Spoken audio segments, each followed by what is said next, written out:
Hi, welcome to Wide Open Road Art's Roving Conversation series. This conversation is with Janet Bromley. Janet's work references traditional Aboriginal weaving techniques and aligns these methods with contemporary materials. Okay, so today we're talking to Janet Bromley, who's a Bendigo-based artist, installation artist. So, Janet, could you start by just telling us a bit about the history of your practice? Just how you got going?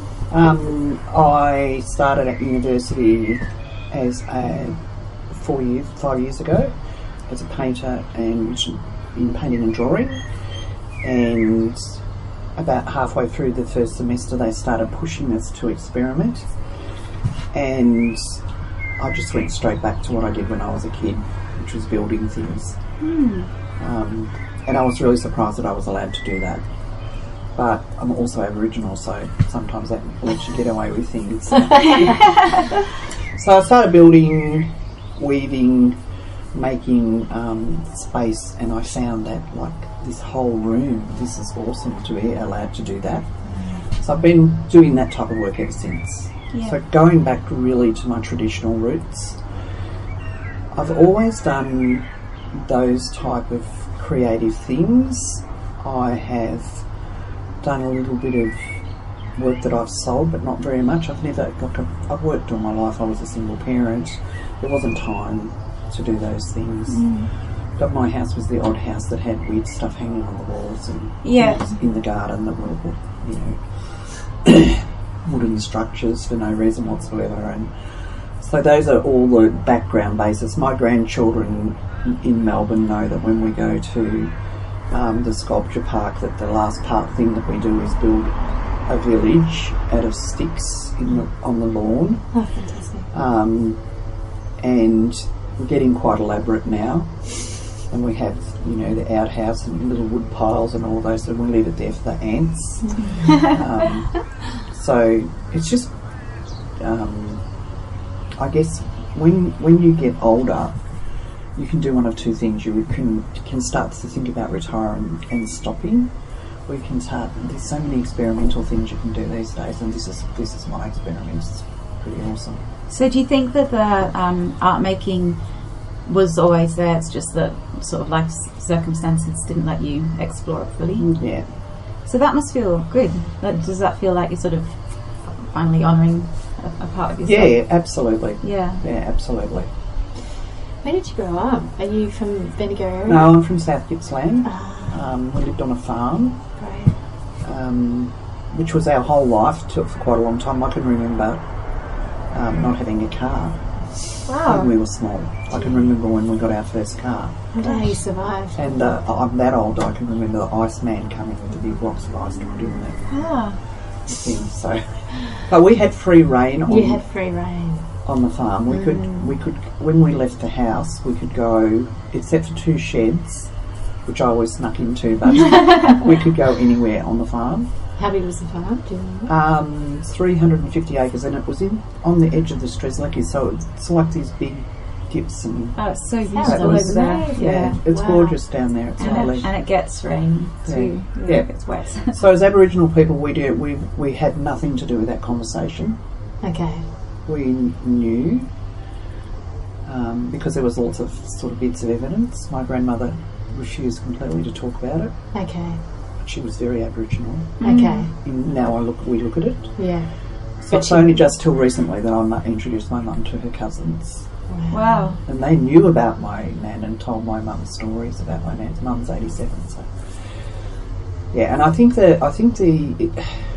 when I look at or hear about other people who grew up in my time and what they did as children, I think in some ways we were exploring.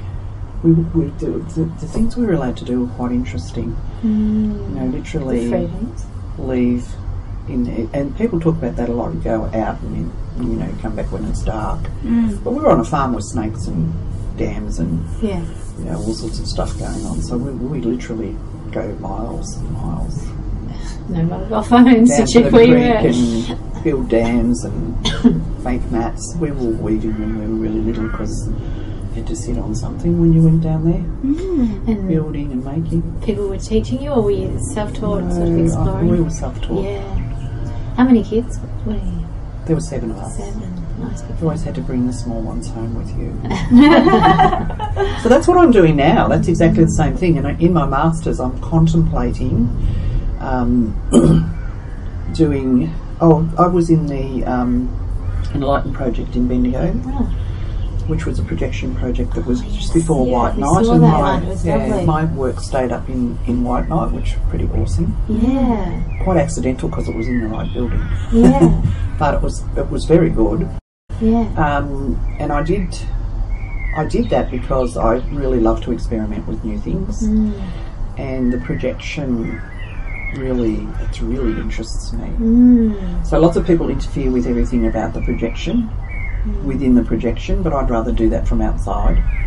So I went out in the bush and I hung my hangings in the bush, and then I made a backdrop for the projection to go on. Yeah, that's actually something we're quite interested in too, that surfaces, exploring texture and what you project onto. And how that disrupted view. And since I've been at university, all my art has been about displacement, disappearing, being invisible, and including all sorts of things, because in my working life I've worked with homeless people with mental health issues, and people, single parents and those sort of things. So all of those people who, in some way, we hear a lot about the ones who make a lot of noise, but we don't hear about the other ones who don't make noise, so they sort of disappear out of our sight.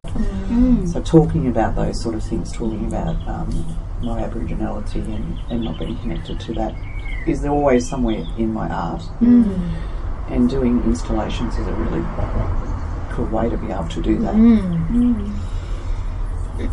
And how do you feel in the time that you've been doing it? Do you feel like you've been able to get these messages across? Do you feel like they're coming through in your work? And it's sometimes in your work it's a complete failure, and other times in your work it's like the first installation I did at university was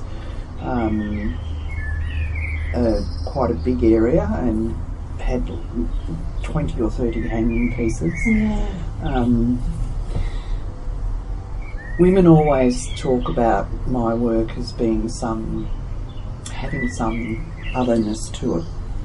So when they move through it, talking about it being ethereal and a bit spiritual and that type of thing. And a few men have said that as well. Yeah, I'm interested that women would say that and not men. What do you think it is in the work that speaks to women? I think that they don't stop and look. The men don't. They're too busy.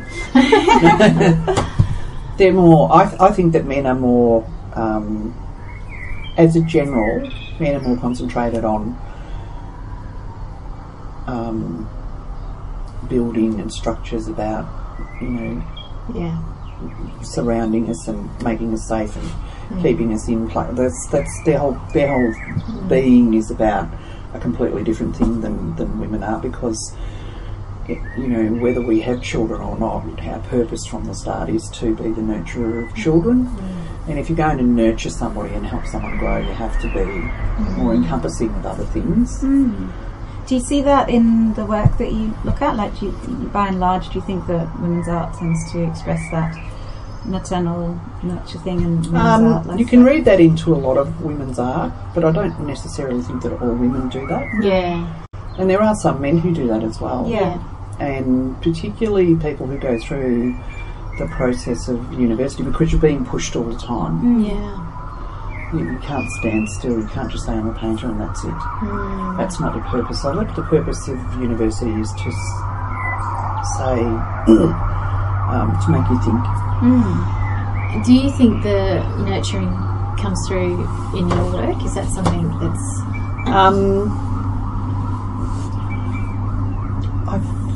I think it does. I think it does. Because it surprises me. The piece of work that I had out at Lot 19 was the backdrop for the Enlighten project, and what part of it is really pretty. And when I made it, I thought, oh my goodness, I've made something pretty. Didn't mean to do that. So materially, sorry, you finished. So, yeah, people see it as completely, you know. I use lace, and people think that that's like there's got a whole thing about lace. But my thing about lace, the first thing that I did about lace was, oh my goodness, and it came to my mind that you put lace in your window. Yes. There's a lot of stories. There's a particular story about a family from I think it was the Kamarajja Mission, but I'm not positive, about having lace in their window, and the visiting dignitary's wife commenting on the fact that someone had lace in their windows, which sort of got up my little nose bit. Yeah, so would she see it as a positive thing? Would she be like, oh, isn't it? It was, like, aren't they lovely? Yeah, civilised. Yeah. The other thing about lace, though, that I think is really interesting is the like the incredible labour that goes into making lace. Yeah. And women. See, I've never thought about that until I hung it out at 19. And they said, "Did you make that?" And I'm thinking, good heavens, no. What do you think I am? I don't think so. No, but also, but also with lace, you hang lace in your window, and you can see out. But they can't see in. Yes. So it's a very separating thing, lace. And very beautiful separating thing. Yeah. And so delicate. And I'm just really interested in the way of Ola Lace. It's women's work, and it's really hard work. Yeah. Oh, that's interesting. Well, they're not anymore. No, now it's just machines. Traditionally, yeah, but women are still the people who do that. Yes. So now we're very minimalist, and we might not have lace in our window. I have lace in my window at home, which I hate. But I have to because of the path outside where people walk on is really close, and they can see in. So it works. So it works really well. Yeah. Yeah, but women still they're the people who look after it. They're the people who make all the decisions about that stuff. Yeah. Well, and they're the ones in sweatshops and, you know. Absolutely. Yeah. They're doing it in some form or other. So the other thing I do with my work is I use, wherever possible, things that have been used before. So recycled things. I do a lot of weaving in plastic. Yes, that's right. I was going to ask about that. So, are they, do you use bright plastics, or do you have a particular type of plastic? Like I have, at one stage I was only using shopping bag plastic. Right. So I was making like 1 metre long and 1/2 metre wide hangings. Yeah. Someone sourced me some mattress covers, so when the mattresses come into the shop, those big plastic things. So I'm going to do a small weaving, like 1 metre by 1/2 metre. Yeah. But I'm going to paint part of it, because what I do with those weavings is make a landscape. So I want to make a seascape. Yeah. I'm going to use paint and the plastic to make a seascape. That's beautiful. Do you shred it or you cut it? I cut it. You cut it. Yeah. Sounds like a big job. Yeah. And same as I use recycled clothing. I go to the op shop, and the op shop ladies know that I'm coming for the stuff they don't want. For the op shop, that's going away to be baled and go overseas. So that's the clothing that I use. I don't use something that somebody might buy. I don't want that stuff. You're not going to step in at that point. It's the real refuse that you're... Except now it's not. No. Now it's really, really good clothing. I was shocked. Really? And I actually used it in an exhibition at the beginning of this year, and I went home and washed it and took it back to the op shop. So why won't they...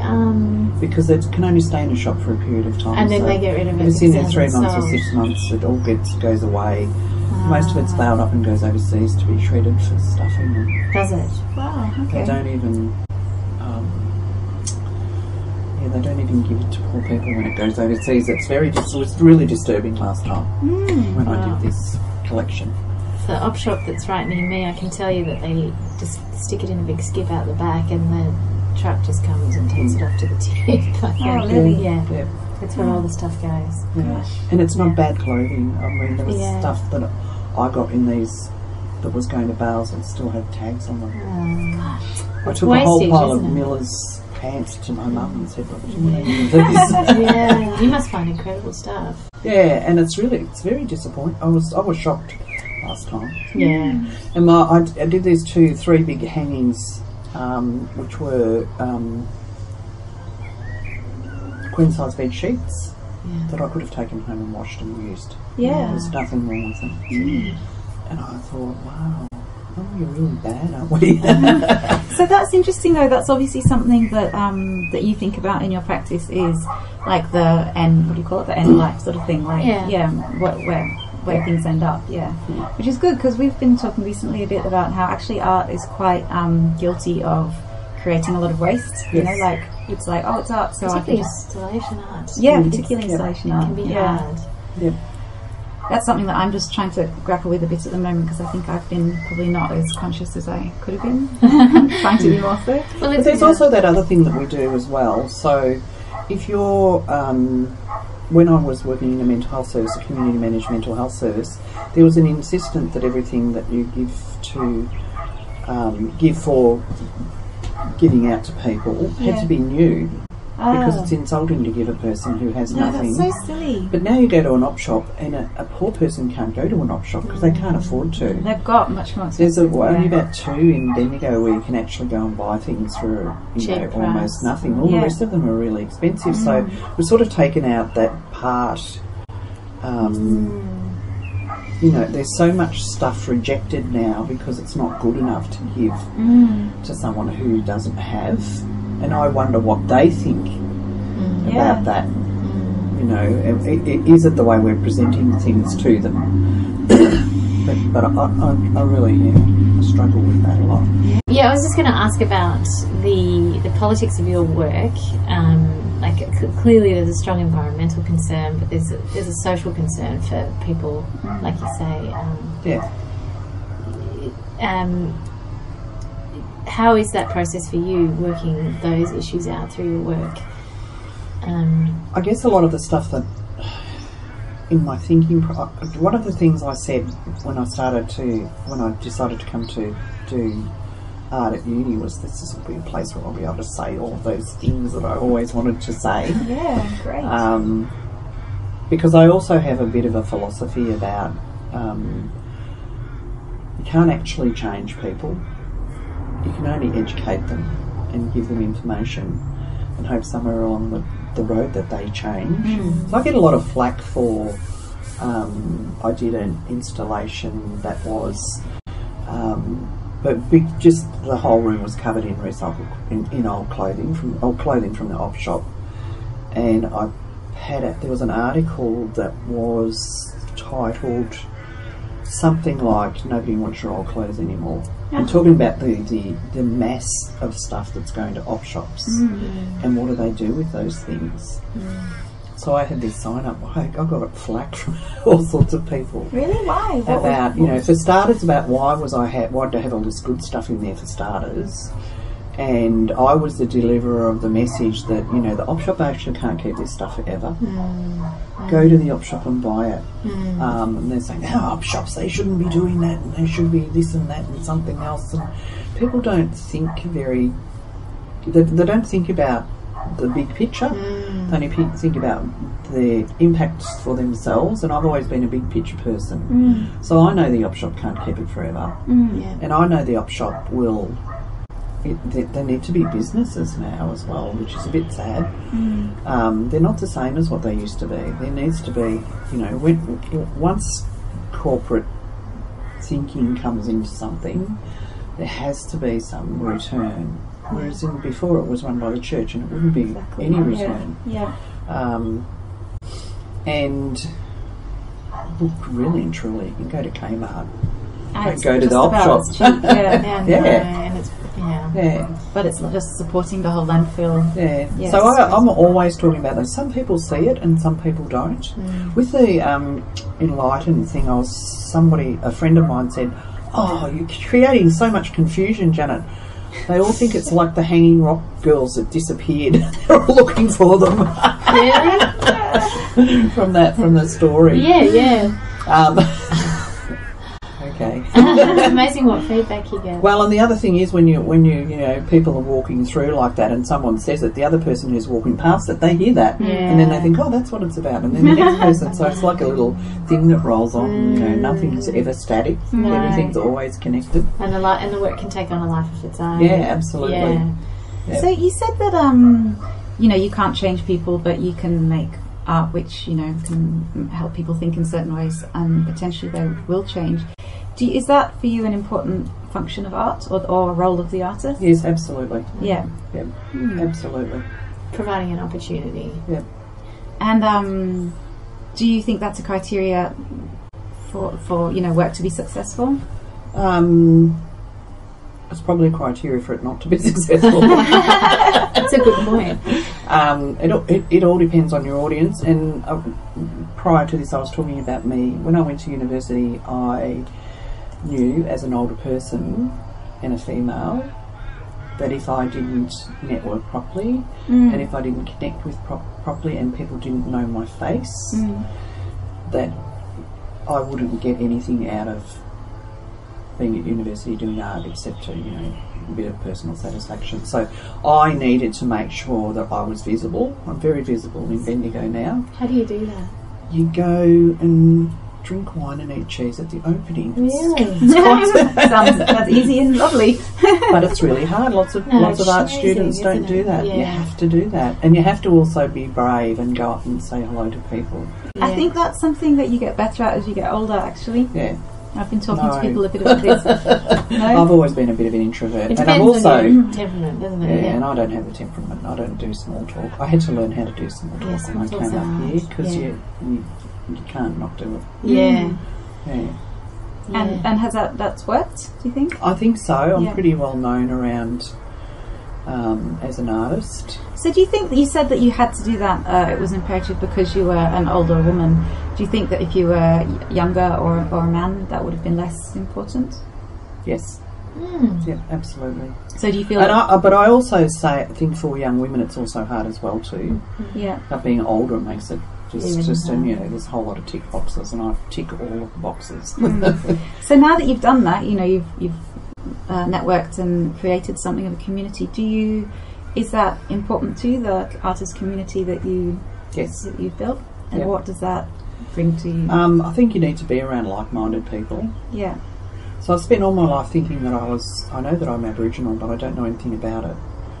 So in the last 10 years I've connected up with people, and that's a place where I can be a person where I'm not questioned about being Aboriginal. So is this that you've met up with other Aboriginal artists, or just and I've just become a part of the Aboriginal community. Okay, in Bendigo. Whereas we didn't do that before. But, like talking about us being Aboriginal as a family has been. I did a lot of research and I found out a lot of things. I had to be really careful in my family because people didn't want to rock the boat. You don't want to be part of something that you perceive people are going to, get at you about. So growing up, it wasn't really acknowledged. No, not acknowledged at all. We had little conversations as children about it, but we didn't know anything about our grandmother's family. And is it acknowledged now in your family? Which is a damn shame because they're pretty awesome people. Yes, it is. Yeah. So we related to a family. The other people of our family, of my grandmother's family, all their children went to university. Only one of my siblings went to university and she didn't complete. Right. Because there's all this thing. It doesn't matter what the story in the family is. There's a secret story, whether it's about abuse, whether it's about poverty, whether it's about hiding from your own family, black sheep, those sort of things. As soon as there's a story like that, then it changes the way you interact with the world. So we were always brought up to, because we're mostly girls in my family, be very strong women, but also you stay back here because if you go out there, what will happen to you? Yeah. So I was born in the time when we could have been taken from our families. Still could be now, but so there's a hiding part of what you do. Oh, yeah, that was why your grandmother wouldn't have let on. It's to make sure that. No, I think there was much more things about my grandmother and her partner and their life that was kept her quiet. Secrecy. I do this when the refugee people were sewing their lips. I thought, oh my goodness, that's like what Nan did. Basically. If they're doing it for a different reason, but it's just clamping down. Your voice can't come out then. And that happened. That's pretty strong amongst people who look like me who are Aboriginal. Their families, their grandparents, some of their parents are like that. They don't speak. anything. So they also don't give you the traditional They don't pass stuff. on. You know, you that's don't right, you don't learn about country, but you don't learn about the craft and the creativity inside yourself. You just sort of bumble around all your life doing your stuff, not knowing what you're doing It's and a why you're doing strange it. emptiness, I'm guessing. Not Yeah, knowing. there's a little spot missing. Yeah. So, So she never did in her lifetime. She never let on. no. No. Wow. But your mum met your cousins, you were saying. Yeah, and Mum was the same. Mum was scared of, Yeah. of outing herself. Gee, Um, terrible fear, isn't it? Yeah, and it's just also something that's done for my mum. She didn't even know what would happen. Yeah. She was just afraid. It's just a fear that comes through. Of course. And that she would have got from her mother, yeah. Yeah, and it's just sort of carried along. That's all of those sort of things that happen to people over years. I've met all sorts of people who carry those sort of things to keep your mouth closed. So where were you before you moved to Bendigo? I spent a lot of time in Melbourne, Okay. down in the southern suburbs. I worked Okay. in Cheltenham Okay. for a mental health service for 10 years. Yeah. I worked for homelessness services. And Bendigo was what, like 6 years ago, were you saying? Or- Yeah, I came up here. When they decided to do the NDIS, there were a whole group of community management mental health services around, which were usually started by people within the community Yep. who had adult children who had mental health issues. And they got together and then they got funding and then they built these awesome places where we didn't support people in their medical issues, but we supported them to in and out of hospital, we supported them in housing, we supported them in how you live in your community. Yeah. So I don't know why I went to that thing. Um, That's really important in my history, I guess. And it's really sad that those places aren't there anymore. it's a real change, isn't it? Yeah. And those things come out not necessarily about that, but that's always in the background, those sort of Of your artwork. yeah. Yeah. I think so. Yeah, I'm sure. I mean, that's your history. It's going to be there. Yeah. Mm. One thing that we're interested in is how people sustain themselves as artists. So how, the sort of life work or art practice work balance. Do you manage to support yourself at all through your art? And is that something that you hope to do, or what? I can now doing it. I never did while I was in the first part of my journey. That was a confidence thing, I think, and a relevance. Where I'm not relevant. I thought I wasn't relevant for a long time. I couldn't sustain myself as an artist at all if that was all I did. Right. Yeah. I can get a little bit extra Okay. Yeah. from art. And would it cover your material costs or? Yes, but remember where I get my materials from. Good point. That's a smart strategy as an artist. Yeah. That's very true. Except I need a great big shed, which I don't have. Well, then there's storage, isn't there, for all the salvaging? Yes. Yeah. I think it's really difficult for artists to, especially in rural areas. Okay. You think it's different in rural? I think, well, you don't have access to in There's Bendigo. no market, is there? Here in Castlemaine, at least you have an art community here. In Bendigo, there's a handful of places, and it's only some people that can access each different type of place. Yeah. So I've run the Native Week art exhibition. Yeah, I read about It that. goes to 10 days. It said in the article I was reading that you were hoping to get some kind of like ongoing Yes, we're still Indigenous art hoping. space. Yeah. Still hoping. Yeah. And I expect that will. When I first went to Bendigo and started talking about this, so the other thing that I did was I annoyed councillors all the time. They go, some people think, "Oh my God, she's coming, let's go," because people need that, stuck in their head. Why don't we have why don't we have an art gallery? Why don't we have? Why can't we sell people Aboriginal stuff here? This is really weird. Is there an art market in Bendigo? Are the galleries selling work? Is there? Yes, with Nalderong, the first year we did it with Marilyn Monroe, and we sold 3/4 of the art. Wow. Gee. Oh, that's the next year amazing. we didn't sell so much art, and I had a breakdown because we didn't sell enough. But then I realised if I was a shop and I had sold that much work in 10 days, I'd be a happy person. Yeah. And the next year, so the next following couple of years, we sold quite a deal of art. Okay. And we have people say to me, why can't we see this all the time? Where else can I see this work? I've had people from Melbourne say, when is this touring in Melbourne? Are you going to bring this to Melbourne so we can see it down there? Yeah. So there is definitely a market, and there's also, you know, Bendigo has this whole influx of overseas people come in and they meet.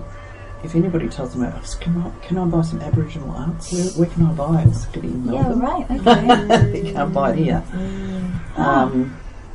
And I know lots of Aboriginal artists, and I now know enough people that I can say, well, I can get you some tomorrow or the day after, but I can't get you somewhere to go and look at it now, and I can't give you a choice of it. Yeah. So maybe you could have like a website or something in the meantime. Yeah. But then there still needs to be funded, and It still does, needs yeah. to. Everything takes time. Yeah. Sure does. Yeah, that's right. Yeah. Yeah. And when you go to and see the gallery over in Shepparton, that's an amazing place. Right. I haven't been, but I have heard that it's amazing. And they're now, I think this is common knowledge, they're getting a space in the new Shepparton Art Gallery. an Indigenous. Yeah. Oh, great! So this is about you know, doing things really well and building proper relationships. Yeah. That's why that's happening for them. If they hadn't built those relationships and done what they do amazing things over there. And they're very definitely way out in the community and the general community, not just the Aboriginal community. Yeah. They do all sorts of amazing things over there. We should be doing that in Bendigo too, and around this area. Gee, I wonder if you could spearhead something like that. Oh, you know what? If I was younger, I would have already. Yeah. But I get tired now. Yeah. Are you working as well then? Is that what you're saying? That you're having to supplement? I do a little bit of work do some casual work for a gallery. Okay. And I've just started some casual work at uni. Okay. But that's all right. I mean, when you really don't do anything much in those jobs. Yeah. Just sort of, you're a minder. Clock on, clock off kind of thing. Yeah. A minder. So, and that was one of the things I've always said. I'm not going back to the work of being a manager anymore. Yeah. I don't want to do that job anymore. I want to go to work, be told what to do, go home. Yeah. Makes sense, doesn't it? So where do you see the future of your art practice? Like, what would you like to be doing more in 10 years? I'd like to have my own special seat in a gallery in Bendigo that was dedicated to Aboriginal art, local Aboriginal art. Yeah. Janet's come and get her chair out. Yeah, lovely. I think I'm continue to do what I'm doing. I think, Yeah. because it's very interesting how accepting people are of the oddness of a person who does art or sculpture or something like that. And look, I took a sheet out to lot 19 and said, "This is my art." There you go. A sheet of a big bed sheet. Big bed sheet with the lace in it. Oh, with the lace. And then ripped bits. Okay. And I've got a whole story around what that's about. Yeah, of course. I don't have to share it, No. or I do. And I thought I went in the catalogue with nothing about me at all because I didn't do the right thing. Because I did it on the spur of the moment. Yes. But the thing that happened then was every time I do something like that, then someone else gets to know something about my art. Yeah. So I think I'll just continue to do more of the same. Making commentary where I can find a spot. I'd really like to do some on-site, outside, in the bush work. And when we were doing the Enlighten project, we were talking a couple of days. There was quite a few Aboriginal people in that. Yeah. amongst those Yeah, artists. nice. Yeah. And we were having a conversation about wouldn't it be awesome if we could do this out in the bush somewhere So good. and just project. It will be a completely different thing, but it'll be pretty Sounds good. amazing. Yeah. You've got to do it. You've got to get power and everything. Yeah, exactly. But like there's a seed there. Oh, yeah. So, and that's what hanging around with or being in a circle with other artists. There's Keeps always those planting things. seeds. There's always things. Oh, what do we do about this and what do we do about that? And What about collaboration? Do you ever do that, or is it more the community and then you like to go and work? I on your like own? to. I'm a bit of a loner. Yeah. Because I make things and then I think about what I'm going to do. Yeah. So I can work with other people, but I'm a bit struggle with direction. Yeah. It's not an easy thing. Yeah. So, like it's. Yeah, so usually like I just get a space and then sit in this space with all my stuff and think, what am I going to do now? Yeah. I do have a theme or an idea, and I head for that. So with the recycled clothing, I wanted to make a comment about that. But I didn't know how that comment would look until I started ripping up clothing, cutting up clothing and thinking about how I would do that. So that jump to going back and studying art, that was a big jump, really. Was it a nerve-wracking one for you at the time? I don't know, I was... that's where the story came from before and it went off on a tangent. I was working for a community managed mental health service. We were taken over by a big company. I accepted a redundancy package because I didn't want to be in that big environment anymore. I'd been a big fish in a little pond and that was going to change. So I took a redundancy package. I had a hip replacement and I was old, a woman, and I was broken. And nobody would employ me. So you thought... So I came up here to Bendigo because my daughter's up here. Has a multiple, large blended family. Okay. And I thought I can help Kate out. And then I thought, oh my goodness, I'm driving to school. I'm going to cook. And I did that for a while and thought I can't keep doing this. This is not any good. I need to do something else. Grandma. So then I applied for uni and they said yes. And I thought, oh my goodness, what am I going to do? You're stuck, yeah. So that was the start, and I've just stayed there ever since. But for you financially, that was okay because of your redundancy payout. You were able to survive up here. Yeah.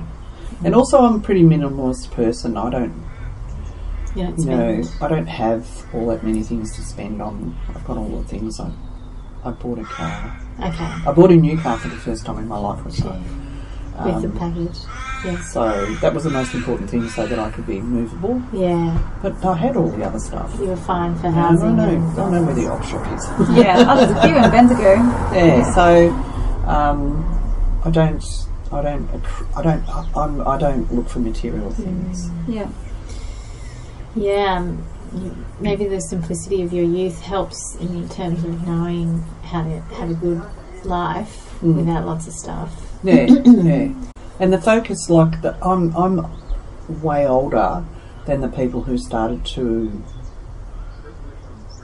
get stuff to be because of it's part of establishing who you are, what you have. And I'm a lucky person because my son works for a company, so if I want a new phone or something or a TV, he will find a source some way for me to, so that I don't have to pay a fortune for it. But even that, I just have what I have. And I don't buy stuff anymore. Oh, well, that's a good way to live. Yeah. Sounds like it's And you can't, because you girls don't want our stuff, so we've got all this stuff. My daughter says, what are you going to do with all that stuff, Mum? I don't want it.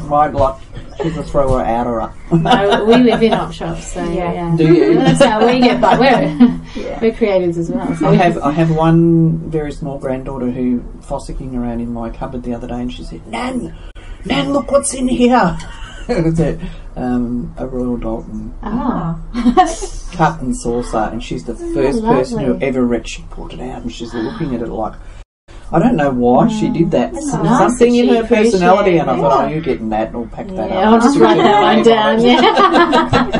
Yeah. Well, I reckon that we've covered everything. I think we yeah. Thank you so quizzed much you. for talking to us. That's all right, thank you. Thank you, Jen. It's been lovely hearing about